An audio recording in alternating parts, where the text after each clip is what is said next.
si yo voy en el metro, ¿no? Y con las prisas y los empujones y demás, empujo a una persona un poco más de lo que debería quizás, pues lo volteo a ver y le digo, discúlpame, porque no pasó nada, simplemente fue algo que cometí mal, que hice mal, que no lastimó a la otra persona y no se hizo con la intención de ofender ni lastimar. Entonces basta con que le diga discúlpame y eso es suficiente. Pero si en cambio, vamos a suponer, no es el caso, pero vamos a suponer que vas y entonces a una persona que va pasando, que ves que lleva prisa, le metes el pie, se cae y se tropieza. ¿Le vas a decir, ay, discúlpame? Pues no, a ese vas y le dices perdón, digo, si es que te atreves. ¿Por qué? Porque a ese lo hiciste con toda la mala intención, con mala fe, lo lastimaste y fue algo que definitivamente no debías haber hecho. No fue simplemente un error, fue algo que hiciste con mala intención. Entonces, uno es simplemente disculpar. Disculpar, la palabra significa quitar la culpa. O sea, nada más lo que haces es quitarte la culpa, tú te la quites. Para que tú no te sientas mal, le pides una disculpa, se acabó. El perdón no. El perdón lo vamos a hacer cuando ocurre algo más fuerte, algo más importante, algo que tiene más consecuencias. Dice C.S. Lewis que únicamente podemos o debemos perdonar aquello que por su naturaleza no es perdonable. ¿Qué quiere decir? Que cuando alguien te ofende de tal manera que eso no lo podrías perdonar, es cuando tienes que perdonar. Porque si se trata nada más de perdonar aquello que no tiene importancia, pues entonces eso no es perdón, es nada más dar una disculpa, ¿no? Entonces, cuando estamos hablando de perdón, y cuando estamos hablando de perdón, sobre todo en la palabra, nos estamos refiriendo a eso. Nos estamos refiriendo a aquello, que perdones aquello que no puede ser perdonado. Entonces vamos a ver algunas historias en las cuales se habla acerca del perdón. Nada más un detalle más antes de seguir. La falta de perdón afecta tanto a la persona que ofende como a la persona ofendida. No podemos hablar de que únicamente afecta a una de las dos partes, afecta a las dos partes.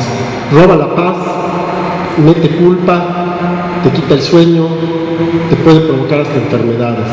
Entonces, afecta tanto a la parte ofendida como a la parte ofensora que ofende. Bueno, vamos a tomar un ejemplo, una historia que está en la palabra, está sobre todo en el segundo libro de Samuel. Y no lo voy a estar leyendo todo, ni mucho menos, porque lleva una buena parte. Y vamos a hablar de Absalón y de David. Ustedes saben, David, un personaje muy querido por el pueblo de Israel, pues desde que mató al gigante, era una persona que todas las personas les caía bien, lo querían mucho. Era un muchacho sencillo, un muchacho muy valiente, que tenía una gran confianza en Dios, un pastor que pues en alguna ocasión tuvo la oportunidad de mostrar esa fe y esa confianza que tenía en Dios. No únicamente la habló, sino que realmente demostró que la tenía yendo a matar a un gigante, y Dios, por supuesto, lo respaldó. Siendo Saúl el rey, tomó a David a su cargo, y ahí lo tenía. Pero sin embargo, como la gente lo quería más a David que a Saúl, entonces Saúl como que empezó ahí a tener problemas con él. Era una persona muy, muy querida, muy especial. Todavía ahora el pueblo de Israel quiere mucho al rey David. Pero sin embargo, si nos ponemos a observar su vida, vemos que tuvo muchas deficiencias. O sea, es una persona con la que fácilmente te puedes identificar, porque cometió muchos errores en su vida. Entonces ahí nos identificamos, ¿no? David, entre otras cosas, como padre, tuvo graves errores.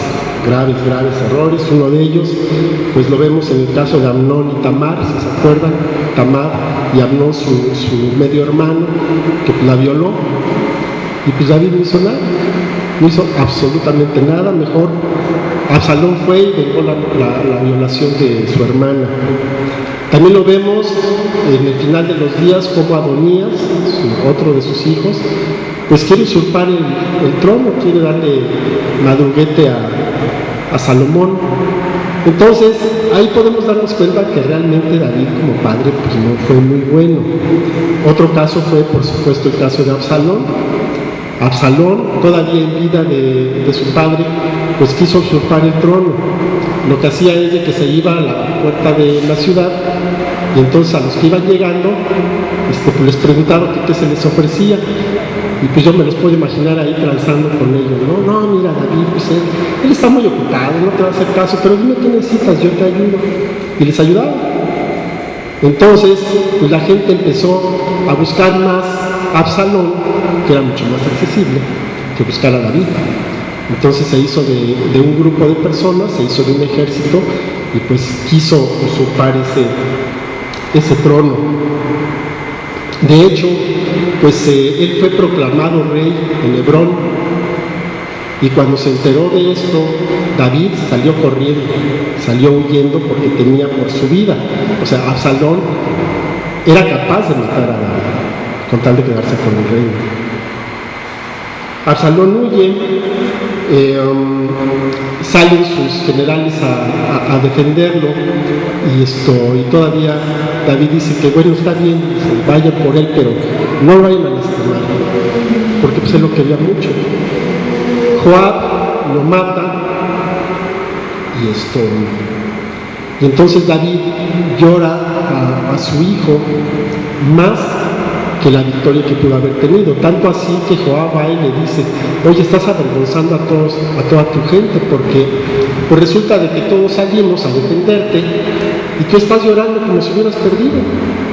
Entonces vas a salir ahorita, vas a ir con tu gente y le vas a levantar el ánimo, les vas a mostrar que tú estás agradecido con ellos, porque ellos arriesgaron la vida por ti y a ti parece que no te importa. Lo único que te importaba es la vida de Absalón, de tu hijo, y David lo tiene que hacer. ¿Por qué lloraba tanto David por su hijo cuando sabe que está muerto? Pues por muchas razones. O sea, podemos ponernos en el lugar de David y podemos encontrar cómo se sentía él. Seguramente se sentía muy mal. Pero yo puedo ver que también algo que afectó mucho, en este caso a David, es de que no tuvo oportunidad de perdonar a su hijo. Yo creo que por eso lo quería ver, lo quería ver nuevamente, quería verlo vivo, porque quería hablar con él, quería decirle, oye, pues ¿qué te pasa? No importa lo que te pase, yo de todos modos soy tu padre, te amo y te perdono. Pero no tuvo oportunidad de eso, lo mataron. Entonces se fue su hijo y él se quedó con ese dolor en su corazón. Otro caso, pero ese sí tiene un final feliz, es el que vemos en el Nuevo Testamento, con Filemón y Onésimo. Filemón fue un discípulo de Pablo. Ya estamos hablando de mucho tiempo después, estamos hablando del Nuevo Testamento, estamos ubicando la vida de Pablo. Entonces, cuando él estuvo en Colosas, él tuvo un discípulo que se llamaba Filemón. Bueno, después va pasando el tiempo, Pablo es encarcelado en Roma, pero sin embargo tenía permitido que le visitaran sus discípulos. Y entonces, no es muy específico aquí, pero podemos más o menos imaginar una historia. Entre las personas que le empiezan a visitar y a servir, hay un joven que se llama Onésimo. Le empieza a preguntar a Pablo acerca de su vida. Y pues resulta que él venía de Colosas. Y resulta no solamente que venía de Colosas, sino que venía de la casa de Filemón. ¿Qué estaba haciendo Onésimo en la casa de Filemón? Seguramente era su esclavo. Filemón era una persona que tenía posibilidades económicas, entonces seguramente era su esclavo. Y cuando se escapa Onésimo de la casa de Filemón, pues como cualquier esclavo, seguramente para poder financiar el viaje, pues le robó. Y se fue lo más lejos que pudo. de Colosas. ¿Hasta dónde se fue? Pues hasta Roma. Si nos ponemos a ver la distancia que es en días caminando, está lejísimo, hasta allá fue a dar, no se puede imaginar un lugar más lejano quizá, ¿no? Entonces, cuando Pablo se entera de cómo está la situación, lo manda de regreso. Y ahí hay que admirar muchas cosas. Hay que admirar, bueno, pues a Pablo, que se atreve a hacerlo, en la confianza que tenía Pablo en Onésimo, en la confianza que tenía en Filemón, en el propio Filemón. ¿Qué pasaba si un esclavo era atrapado cuando había robado a su amo? ¿Qué se imagina que le hacían? Lo mataban, o sea, sin trámite, sin juicio, lo mataban. Pero sin embargo, Pablo confía en que no va a ser de esta manera. Vamos a ver un poquito esta carta, la carta de Filemón, o a Filemón. Es un solo capítulo, es un libro muy pequeñito. Está ahí hacia el final de las cartas de Pablo. Entonces, en la carta de Filemón, en el verso 12, en el verso 12, es el único capítulo, verso 12, por favor, de Filemón. Dice: el cual te vuelvo a enviar. Está hablando de Onésimo. Tú pues, recíbele. Aquí en esta versión que tengo dice: recíbele como a mis entrañas, recíbele como a mí mismo. Entonces, pues Pablo aquí está confiando totalmente en la enseñanza que tuvo hacia la iglesia en Colosas. Confía en la obra de Dios en el corazón de Filemón para que lo reciba, para que no lo mate, sino que lo reciba. En otras palabras, para que lo perdone.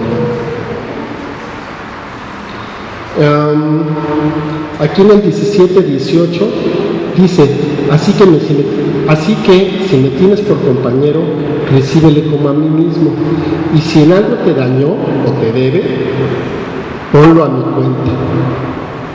Yo, Pablo, lo escribí de mi mano, yo lo pagaré, por no decirte que aún a ti mismo te me debes además. Entonces, no dice que termina esta historia, pero la podemos pensar. ¿Qué creen ustedes que haya pasado con Filemón y con Onésimo? ¿Lo recibió? Seguramente lo recibió. ¿Lo perdonó? Sí, seguramente lo perdonó. ¿Te puedes imaginar cuando llegó a Filemón, ahí haciendo lo que sea, ¿no? Y entonces uno de sus siervos llega y le dice: oye, allá afuera te buscan. ¿Quién? Onésimo. ¿Cómo que Onésimo? ¿Cómo que Onésimo? Pero trae una carta, ¿no? Manda la carta por delante para que ahí como que la defienda. La lee Filemón antes de ver a lo mejor a Onésimo, ¿no? La lee, la medita, se mete a orar un rato, un buen rato, y ya que está sanado en su corazón, sale a recibir a Onésimo. Le da un abrazo,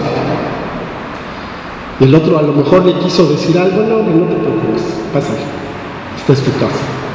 Y lo pone otra vez a trabajar, ya no como esclavo, lo pone ya en otro nivel, con otra responsabilidad, ya como dice Pablo, ¿no? Como le pide Pablo, como hermano. Entonces, esa es una historia que tuvo final feliz. Otra que no tiene un final feliz, y esta es la que ya conocemos muy bien, de Judas y Jesús. Judas, muy criticado, muy condenado. ¿Por qué entregó al Señor? ¿Qué le dieron a cambio? 30 monedas. 30 monedas. No era una cantidad despreciable. Con esa cantidad luego compraron un campo para sepulcro de los extranjeros. O sea, no era 20 pesos, era una cantidad importante. Pero yo puedo imaginarme un poquito a Judas, no lo quiero justificar ni mucho menos, pero me puedo imaginar a Judas. ¿Cuántas veces ven ustedes que al Señor Jesús estuvieron a punto de matarlo, pero no lo mataron? No una, varias veces, ¿no? Me acuerdo una vez que dice que lo llevaron a la punta de un cerro para despeñarlo y de repente, ¿qué? ¿Dónde quedó? Se pasó en medio de ellos y nada.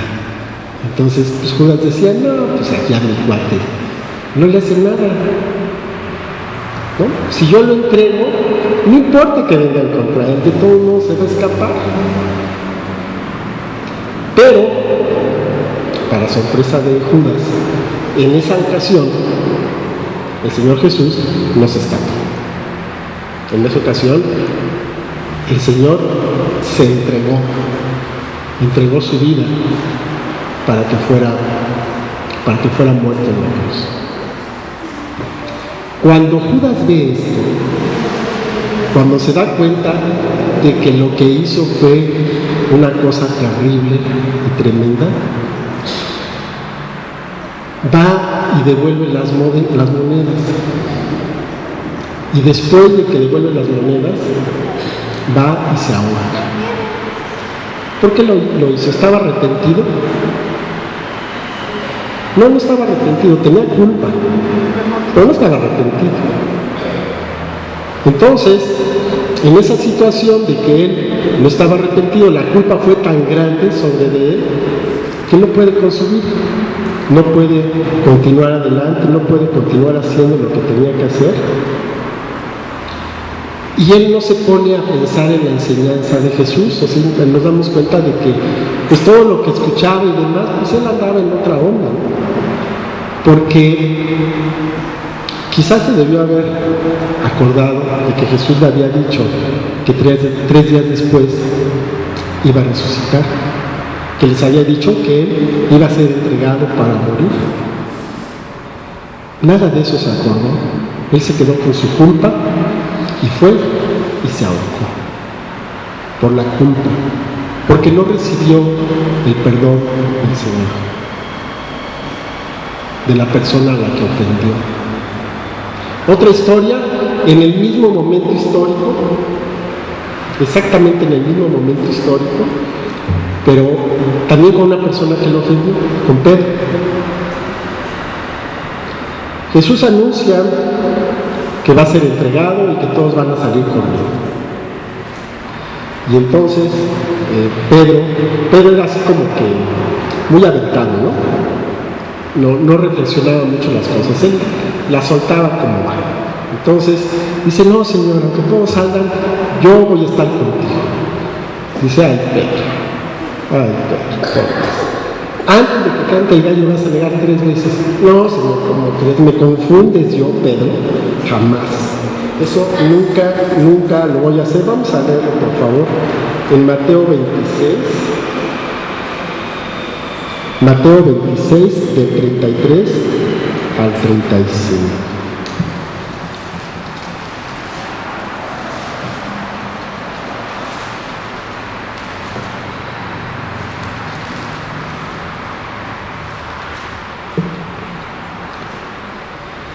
Dice,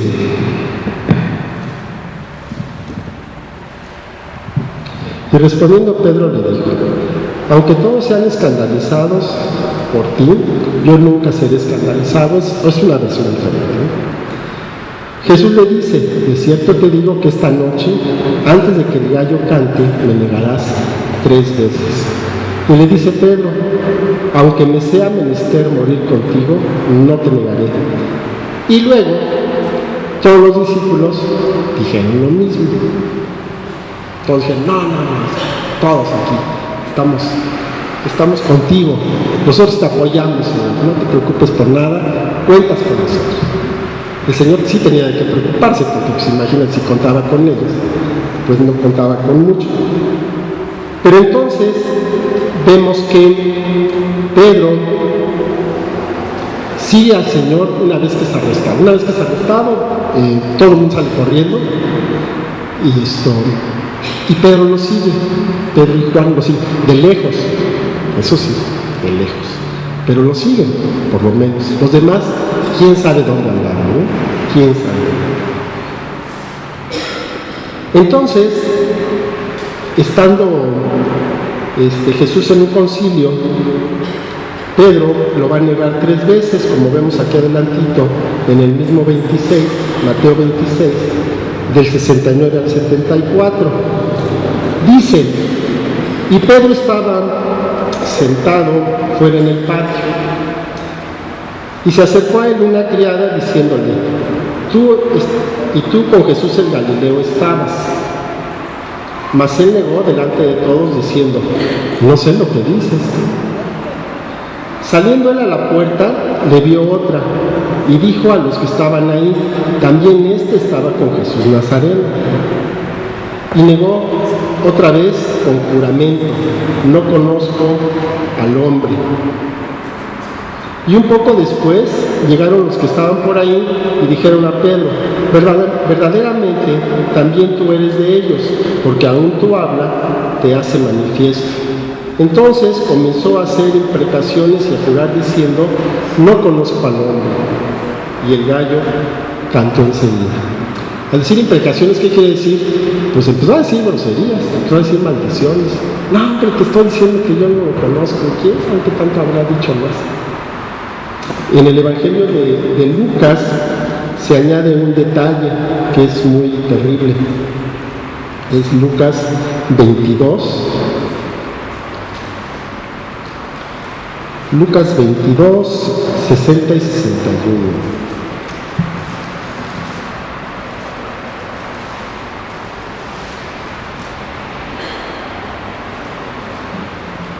Lucas 22, 60, 61 dice, y Pedro dijo, hombre, no sé lo que dices, y luego estando él aún hablando, el gallo cantó.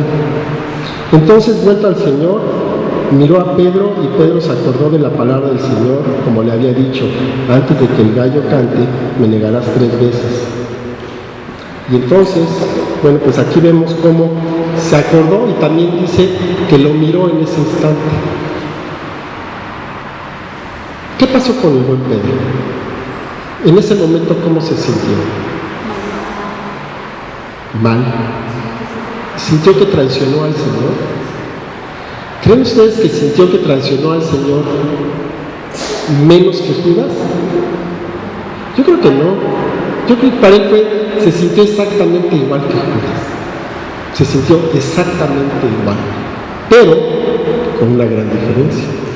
Pedro no fue salvo. Algo de sentido común le quedó, a lo mejor medio se acordaba lo que decía el Señor, pero la cosa es de que él no fue y se ahogó. Entonces, él quedó vivo. Él quedó vivo, después se entera de que el Señor resucita, él va, no ve nada, ve el sepulcro vacío, pero no se queda así como que súper convencido. El que sí se queda bien convencido es Juan. Pero Pedro no. Pedro pues nada más dice, yo lo único que veo es de que aquí no hay nadie.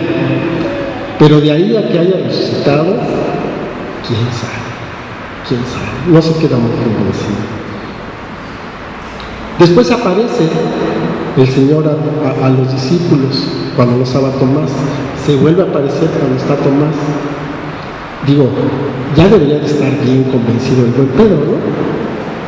¿De qué? Pues de todo, de lo que Jesús les había dicho, de que Jesús realmente es el Hijo de Dios, de todo ya debería de estar perfectamente convencido.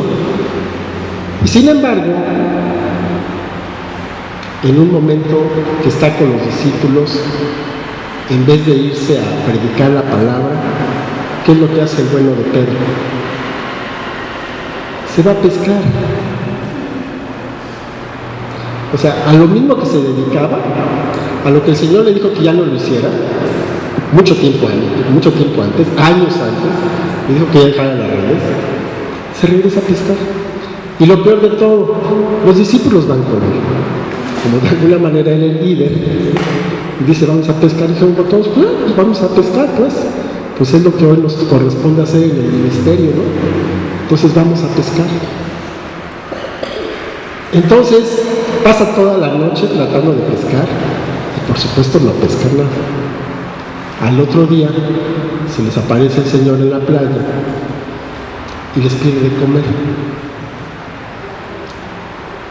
Y otra vez se repite lo mismo, ¿no? Pero Señor, estuvimos toda la noche, somos pescadores de profesión, no pescamos nada. Echan las redes. Y entonces sale una pesca milagrosa, ¿no? De muchos cientos de peces.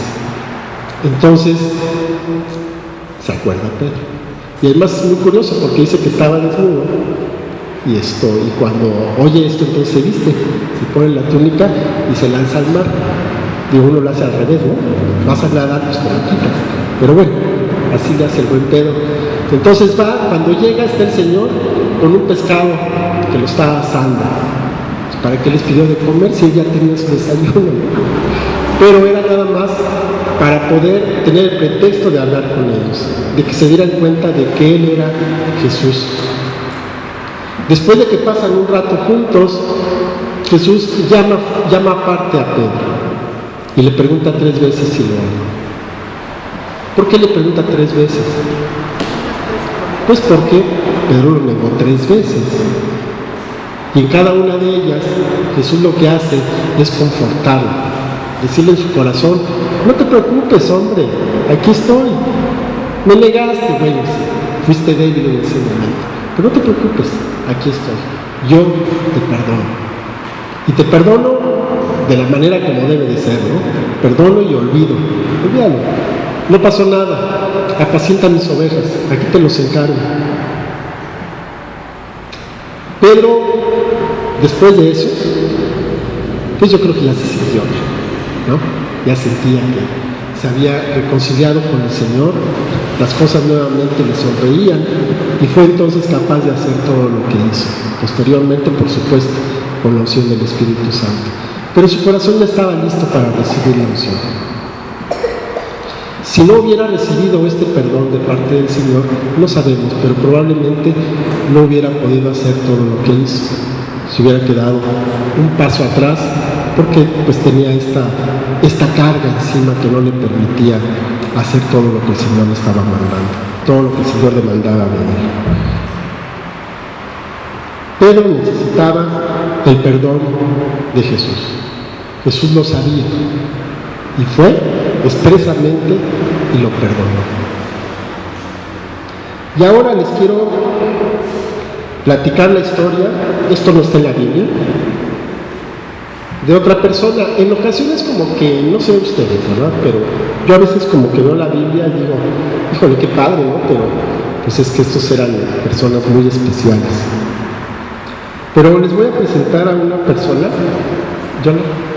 Sí, por favor. A una persona que pues todavía por allá anda, está vivita con él. Se llama Kim Phuc. ¿Quién ha oído hablar de ella? Kim Phuc. Pues sí, porque es del equipo. Bueno, Kim Phuc. Vamos a esperar un poquito. No abre, ya lo tengo, pero no abre. ¿No? Si no abre, bueno, pues ni modo, pero sería mejor si sí abriera.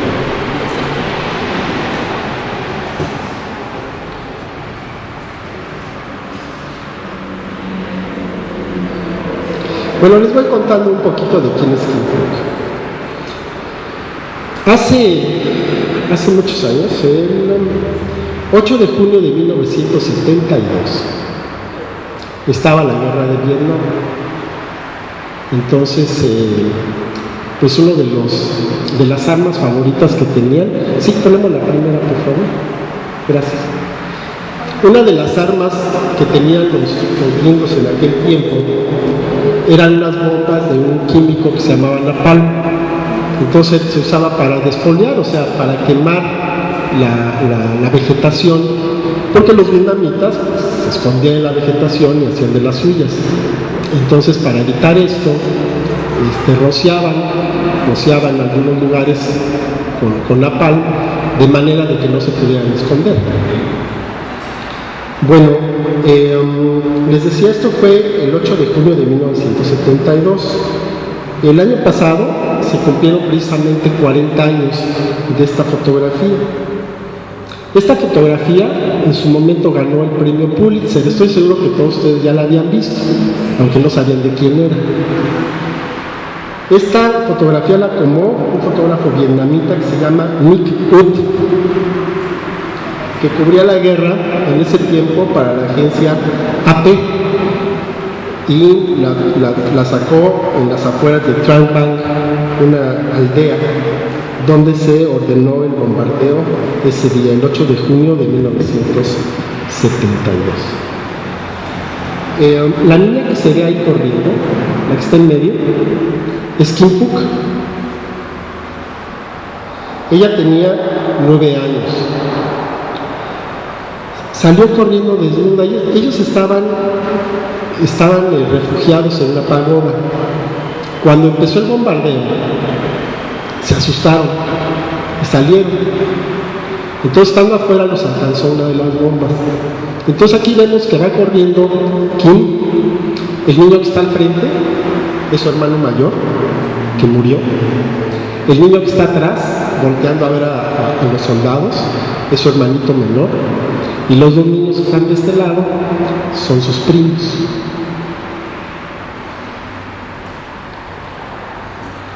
Bueno, entonces pasamos a la siguiente, por favor.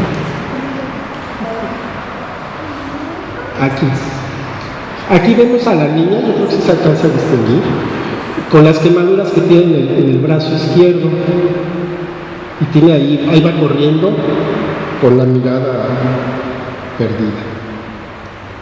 Entonces, básicamente se quemó su brazo izquierdo y su espalda, aunque no fue lo único, recibió quemaduras en prácticamente todo su cuerpo. La siguiente, por favor. El fotógrafo que la tomó estaba vestido de soldado, ahí se ve junto. Cuando llegó junto a ella, bueno, cuando la niña llegó junto a él, tomó su cantimplora, la vació sobre de ella, la arropó y se la llevó al hospital. Y eso fue lo que pudo hacer por esta niña, ¿no?, que estaba muy, muy lastimada. La siguiente, por favor. Ahí, bueno, pues aprecia más las quemaduras que tuvo, sobre todo en la espalda. Y bueno, la siguiente, por favor. ¿La siguiente? Sí, por favor. Ok. Ahí está en el hospital. En el hospital fue operada 17 veces para poderle restaurar de alguna manera la piel y que pues pudiera estar en condiciones de continuar viviendo. Durante muchos años, y esto fue debido a la fotografía que apareció, de la cual ya hablamos, durante muchos años esta pequeña fue llevada por todos lados por los comunistas para mostrar la barbarie de los gringos, de los capitalistas, y entonces decían, miren lo que hacen con nuestros niños, ¿no? Y así fue. De hecho, yo puedo pensar que los comunistas le salvaron la vida, tuvieron tanto interés en que no muriera, precisamente por eso, ¿no? Porque el momento en que muriera, pues ya no tenían a qué llevar. Entonces, de esa manera, esta niña fue utilizada por el sistema. La siguiente, por favor, que ya no tiene nada.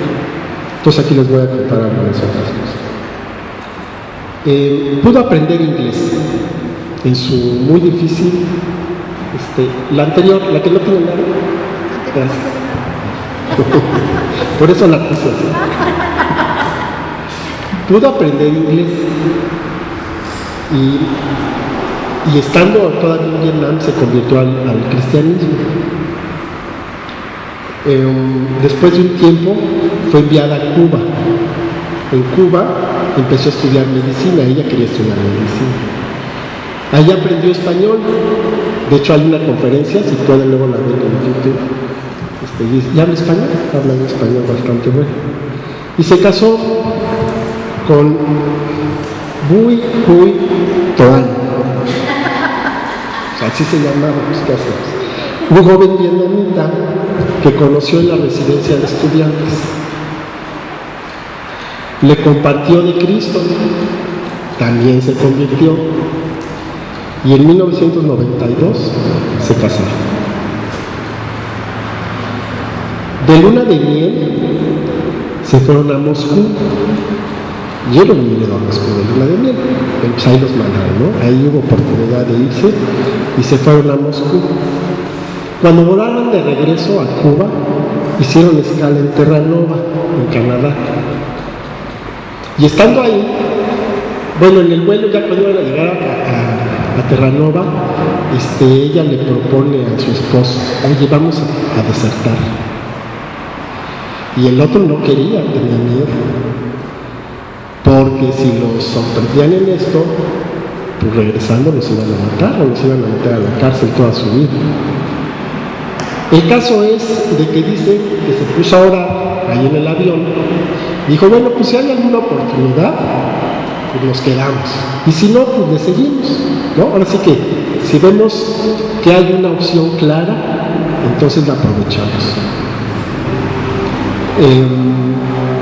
Bajaron del avión y entonces cuando estaban ahí esperando, vieron una puerta abierta. Y ellos sintieron que era la señal, se metieron, había un policía ahí, y nada más le dijeron, nos queremos quedar. El otro le dijo, sí, está bien, denme sus pasaportes. Les dieron los pasaportes, los llevaron a la oficina de migración y se quedaron en Canadá.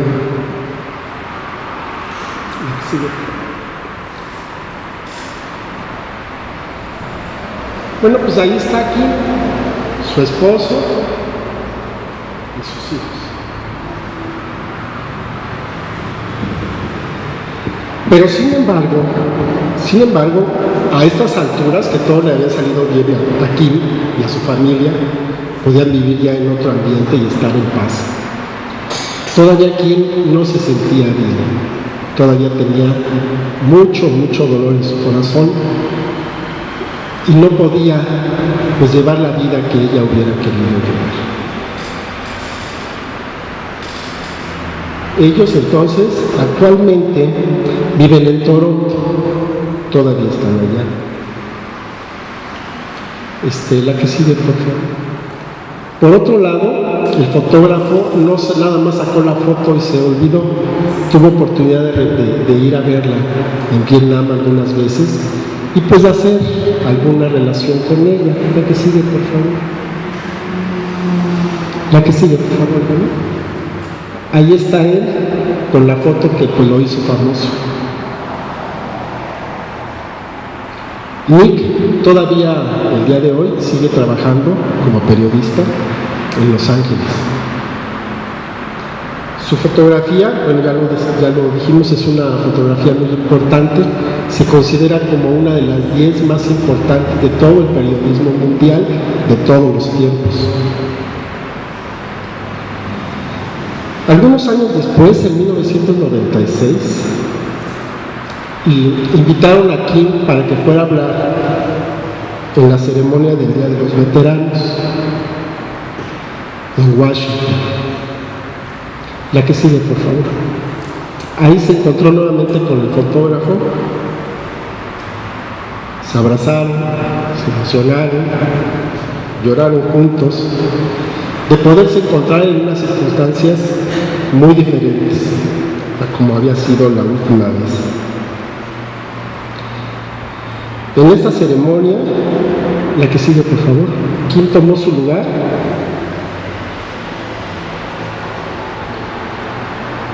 y mostró sus heridas. Entre lo que dijo, ya terminando su conferencia, dijo: aún si pudiera hablar cara a cara con el piloto que tiró la bomba, le podría decir que no podemos cambiar la historia. pero que debemos tratar de hacer algo por el presente y por el futuro para promover la paz. Cuando terminó la conferencia, se acercó un hombre a un policía y le dio una nota, escrita a mano, y esta nota decía: yo soy el hombre que estás buscando.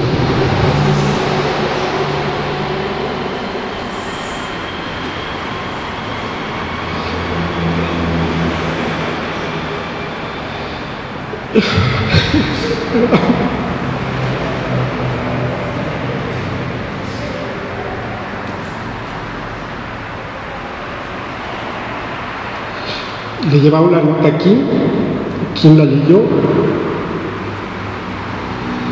y aceptó verlo, pero fuera del estrado, a solas.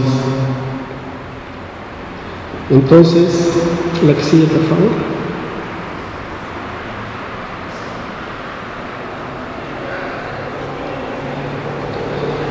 Se encontraron y se abrazaron.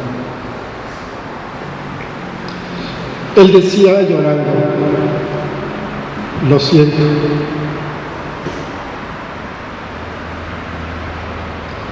Y ella decía: está bien, yo perdono.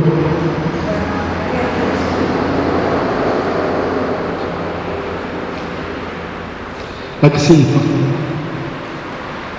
Ahí está. Kim pudo encontrar paz en su corazón. ¿Cuándo? Cuando confrontó a la persona que la agredió, cuando encontró a su ofensor y lo pudo perdonar.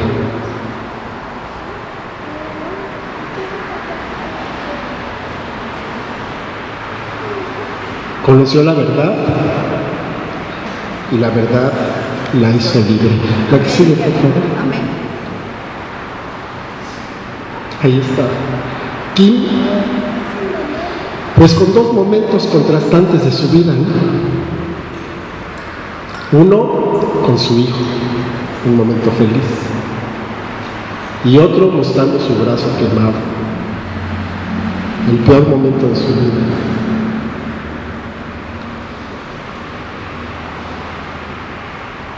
A pesar de que podemos ver que haya sido una historia dura y difícil, triste, el final fue feliz. ¿Por qué fue un final feliz? Porque pudo perdonar. Dios le dio la capacidad de perdonar lo que no podía ser perdonado. Si nosotros nos ponemos a ver las personas que nos han ofendido, yo creo que muchos podríamos argumentar y podríamos alegar diciendo: es que tú no sabes lo que me hizo. Es cierto, no sabemos qué te hizo. Es que lo que me hizo es imperdonable, también es cierto, es imperdonable. Pero por eso tienes que perdonar. Precisamente por eso tienes que perdonar. El hombre fue hecho a semejanza de Dios. Y la semejanza no tiene nada que ver con la apariencia. Nosotros no nos parecemos físicamente a Dios en absoluto. Nos parecemos en sus atributos. Quizá el único atributo que tenía el hombre desde el principio, que se ha mantenido sin cambiar hasta el día de hoy, es su voluntad. Todo lo demás ha cambiado para degradarse, pero la voluntad no. Seguimos teniendo la misma libertad de elección que tuvo Adán. Y Dios nos pide, Dios nos manda, no nos pide, nos manda que perdonemos, porque dice: si no perdonas, Entonces, ¿yo cómo te voy a perdonar? Yo sé que todos tenemos a alguien a quien que nos ha ofendido, pero también por otro lado, nosotros hemos ofendido a alguien. Y si nos ponemos a ver las cosas fríamente, pues también la otra persona, en su versión, va a decir que lo que le hiciste fue imperdonable. Entonces, yo les invito a que cumplamos este mandamiento, a que perdonemos y también a que pidamos perdón. A lo mejor esa persona todavía está ahí cerca, a lo mejor hasta vino ahorita contigo. A lo mejor está en tu casa. A lo mejor tienes que trasladarte un ratito para ir con ella. A lo mejor te toma más tiempo. Pero si esa persona vive y sabes dónde está, tenemos un mandamiento que tenemos que cumplir. Tenemos que perdonar y tenemos que pedir perdón. Cualquiera de las dos o las dos. Yo creo que en ocasiones Dios nos quiere bendecir, bueno, no en ocasiones, siempre Dios nos quiere bendecir, pero en ocasiones esa bendición no llega hasta el fondo, porque algo lo impide. Y ese algo se llama perdón. Yo les quiero invitar a que en este momento hagamos una oración. Sin la ayuda de Dios no podemos perdonar y tampoco tenemos el valor suficiente para ir a pedir perdón. Entonces vamos a orar en ese sentido. Si esa persona a la cual ofendiste o que te ofendió se encuentra aquí, no pierdas tiempo. Acércate y habla. Y perdona con el corazón, no de palabras. No se vale llegar y decir, oye, pues mira, de lo que te haya ofendido, perdóname. Pues eso es decir 1, 2, 3 por mí, todos mis amigos, ¿no? Entonces, vas, hablas con esa persona, le pides perdón.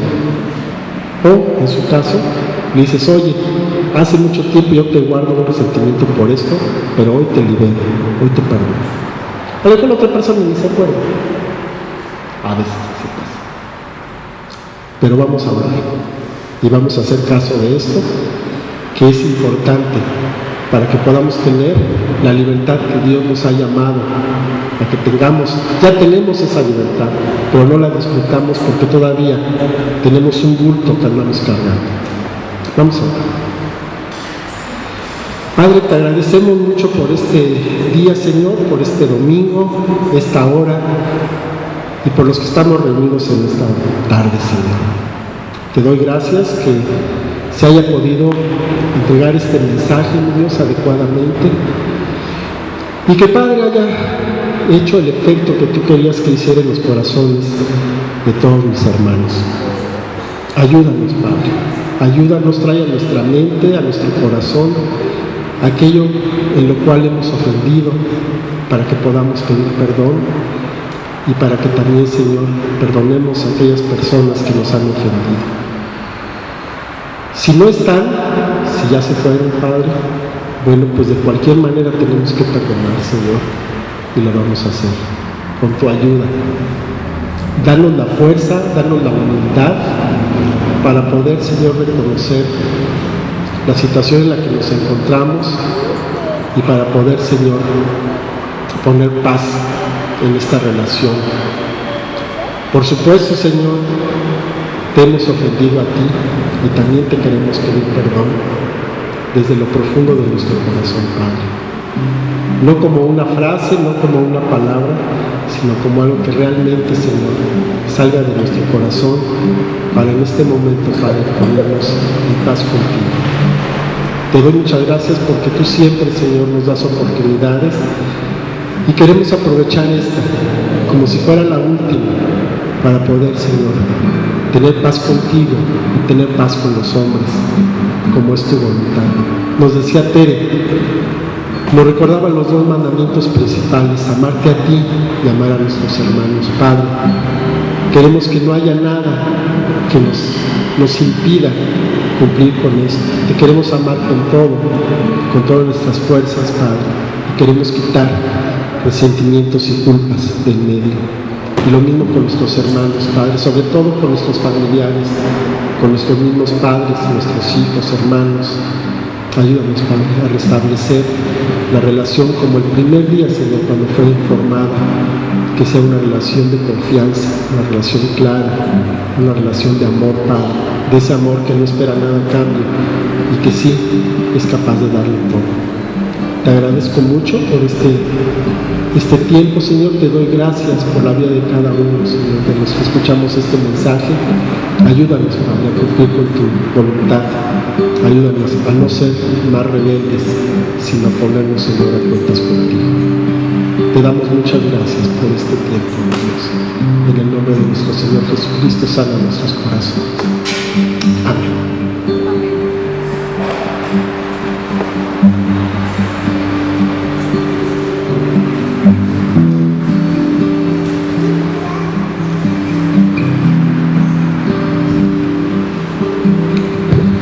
Muchas gracias, ¿no? Damos un agradecimiento a Toño, un aplauso.